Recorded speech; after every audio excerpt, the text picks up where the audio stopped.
Olá pessoal, vamos comentar então o Boletim Focus e algumas notícias aqui que eu acho interessantes. Bom, Focus não tem muito o que falar, IPCA aí 1,5, 1,6, realmente uma inflação muito baixa, inflação de crise mesmo, né? Uma crise diferente, né? PIB aí, esse dado é muito ruim, né? Menos 6,25, pouco maior do que a previsão inicial do FMI, agora caminhando mais para aquele nível entre 5 e 10, né? E quando vierem os dados do segundo trimestre, indústria e tal, ociosidade da economia, essas projeções aqui podem ficar cada vez piores, tá? Então vamos ter que ter estômago para aguentar isso aí. O câmbio baixou um pouquinho, quer dizer, eu estimava 5,50, né? Então baixou quanto ao que eu estimava, 5,40. E a Selic em 2,25. Vejo ainda um pouco de indecisão quanto a 2021, porque agora eles aumentaram meio sem sentido de 3,29 para 3,38. De qualquer maneira, se a Selic fechar em 2,25 em 2020 e ela subir para 3,38, vai subir 1%, certo? Se isso realmente acontecer. Qual é o impacto que vai ter isso para os títulos públicos? Vai ser bastante pequeno, pessoal. Tá? Acho que a taxa no pré e no IPCA 26, sim, mudaria muito pouco.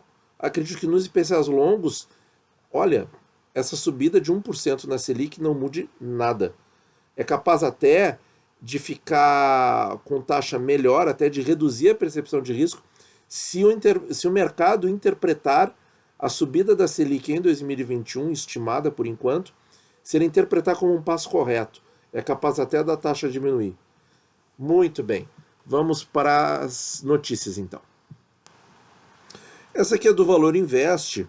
Ele está citando aqui, está um pouquinho atrasada, né? A matéria do dia 25 de maio, referente a movimentações do dia 21 de maio, que houve 3 dias aí de aportes positivos de capital estrangeiro na Bolsa Brasileira, o que é muito positivo, certo? Então queria dar essa noticiazinha boa para vocês também, tá? Vou deixar o link na descrição que no meio dessa crise alguns investidores estão voltando. Isso é muito legal de ver. Bom, agora tem uma série de falas do nosso presidente do Banco Central que eu achei bem interessante. Esse fator medo deve permanecer até meados de 2021. Né? O fator medo é o medo de voltar a girar a economia, de sair na rua, de consumir, de confraternizar, de socializar. É esse medo mesmo, certo? Das pessoas não voltar a ter o fluxo nos locais, fluxo de pessoas nos locais, etc, etc. Olha, eu não concordo, viu? A gente está vendo assim até a polícia tendo que desmontar festas clandestinas, né? A gente está vendo isso no noticiário. A gente está vendo cidades aí com quarentena, lockdown e engarrafamento, né? Eu acho que não, viu? Eu discordo um pouco aqui, tá? Mas enfim, é uma opinião aí. É, Então, isso aqui ele falou que esses impactos podem continuar, parte de serviços, eventos, turismo. Não, concordo que o prejuízo vai ser bastante grande nesses setores. Mas não sei se o medo vai durar tanto até meados de 2021. Eu sou um pouquinho mais otimista.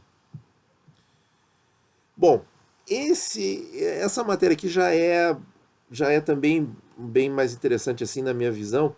O Brasil foi o país que mais sofreu com desvalorização cambial. Sim, o real, isso aí, uma manchete aí divulgada muito, né? Que o real foi a moeda emergente que mais sofreu, etc, etc. Então nós temos, com base nisso, né? Nessa argumentação, meio que uma terra arrasada, a gente teve uma matéria aí, agora eu não consegui mais achar o colunista que escreveu isso, mas dá para entender o argumento dele. Quer dizer, o dólar subiu tanto, a bolsa caiu tanto, o real se depreciou tanto, né? e a política está tão ruim que não tem mais como. A bolsa vai voltar a subir. Ele falava em bolsa, né? Então, se a bolsa sobe, os juros caem, a percepção de risco cai, tá? Então, tudo interligado. Então, assim, ó, o, o, tipo assim, na visão dele, o país já está no fundo do poço, né?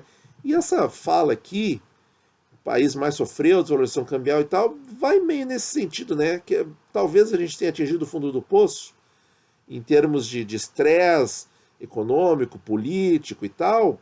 É uma possibilidade, é uma possibilidade. E que dias melhores virão? Bom, nesse sentido, talvez sim.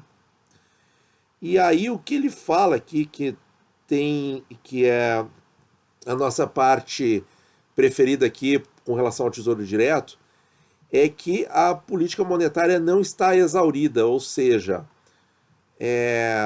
a gente tem Selic de 3% agora e não está exaurida. E ainda continuam discussões lá dentro do Banco Central sobre qual é o limite inferior dessa taxa. Se é 2,25, 2, não sei, né? Não sei. Campos Neto afirmou que utilizar outros instrumentos para combater os efeitos da Covid sobre a economia vai criar uma distorção em nosso princípio de política monetária. Então, ele fala também, não sei se é nessa matéria que tem aqui, sobre a inflação. Isso aqui, ó. Aqui, ó. Campos Neto reforçou que o campo é flutuante e tal, ó. Questionado a respeito da conveniência de uma meta de inflação menor que a atual, 4% em 2020, que é a meta desse ano, né, gente? 3,75% para 2021, Campos Neto lembrou que o parâmetro é estabelecido pelo Conselho Monetário. O Banco Central tem um dos 3 votos do Conselho Monetário. Não acho que deveríamos mudar a meta de inflação. Aí eu me lembro que vocês perguntaram para mim, né? Aborda mais sobre essa ideia de inflação, colocar a meta de inflação a 2%. Bom, eu vou repetir o que eu falei naquele vídeo. Eu acho que não dá para fazer isso, tá? Por quê? Um dos argumentos é esse, ó. Não acho que deveríamos mudar a meta da inflação, afirmou Campos Neto. Lembrando que com a crise provocada houve um desvio da inflação da meta. Quer dizer, o Banco Central ele não pode estar oscilando toda hora, certo? E o dado mais importante na minha visão é que é o seguinte, a gente está atingindo uma meta de inflação de 2% devido a uma crise de proporções mundiais extremamente grave, que é essa pandemia dessa doença terrível. Então, gente, não dá para colocar como meta um número que está acontecendo por causa de uma crise sem precedentes. É um contrassenso, é sem lógica essa ideia, certo? Não faz sentido isso, tá? Você colocar como meta um número que está acontecendo porque uma crise de congelamento da economia, entre aspas, está acontecendo, de paralisação, de imobilização da economia, de quarentenas, de lockdowns, tudo isso que está acontecendo, sufocando a economia, é óbvio que a inflação vai ficar amortizada nisso. E aí você colocar isso como meta, não faz sentido, certo? E aí a fala do Campos Neto vem de encontro ao que nós pensamos. Que, ó, não acho que deveríamos mudar a meta de inflação, certo? O Banco Central ele não pode estar transmitindo irregularidades para o mercado, ele tem que ter uma linha. E a linha já está caindo. Era 4,25% no ano passado, 4% esse ano, 3,75% em 21, 3,5% em 22. Não sabemos qual o número que vai ser trabalhado para a perpetuidade. Esse número foi, durante 10 anos, 4,5%. Isso tem no site do Banco Central, é só lá dar uma pesquisadinha. Então, assim, qual vai ser o número da próxima, entre aspas, perpetuidade, ou dos próximos 10 anos? Será 3,5%? Será 3%? O 3,25%? Temos que esperar para ver, né, gente?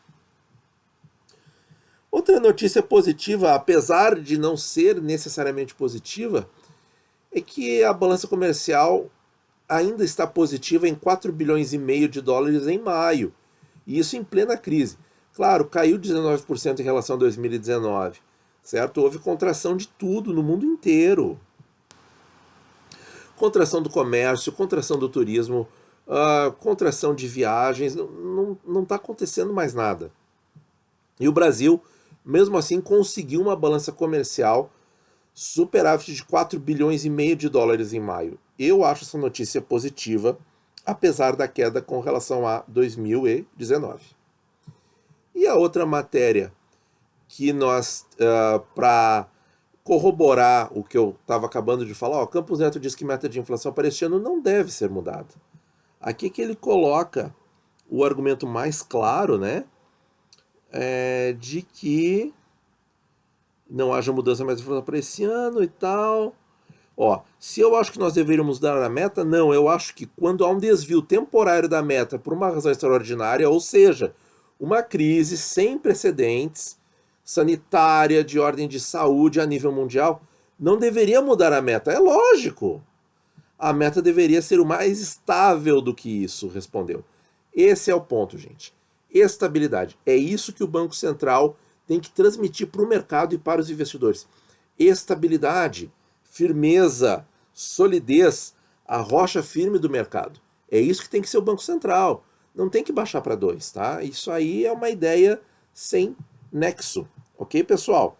E o Campos Neto aí corrobora o pensamento do nosso canal. Tá bom, gente? Muito obrigado por ouvir e bons investimentos a todos.